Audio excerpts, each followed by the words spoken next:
NASA ने सुनाई सूर्य की असली आवाज। आप यहाँ सुने। क्या सूर्य की अपनी कोई आवाज है?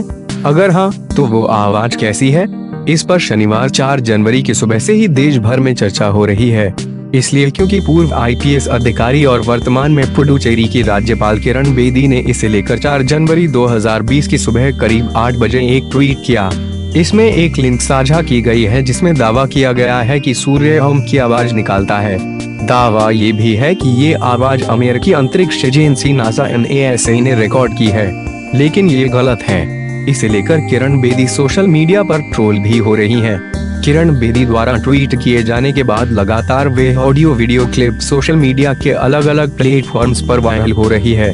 अब भी कई लोग उसे सच मानकर फेसबुक, व्हाट्सएप, ट्विटर जैसे मंचों पर वायरल कर रहे हैं, लेकिन सच इससे अलग है। हम इस खबर में आपके लिए सूर्य की असली आवाज लेकर आए हैं, वो आवाज जो हकीकत में नासा के वैज्ञानिकों द्वारा रिकॉर्ड की गई है। सूर्य की आवाज सुनने से पहले ये जानना भी जरूरी है कि आखिर उसे रिकॉर्ड कैसे किया गया।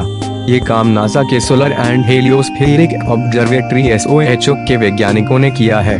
इस मिशन को पूरा करने में वैज्ञानिकों को करीब 20 साल का वक्त लग गया। सवाल ये भी है कि सूर्य की आवाज आखिर आती कैसे है? नासा के वैज्ञानिकों के अनुसार सूर्य की चाल में हो रहे बदलावों, इस बदलाव के कारण सूर्य से निकलने वाली सौर लहरों, सोलर फ्लेयर्स और विस्फोट के कारण ये आवाज निकलती है।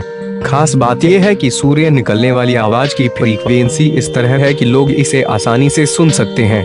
ये आवाज लगातार निकलती रहती है, लेकिन मुश्किल ये है कि सूरज के इतने करीब कोई कैसे जा सकता है।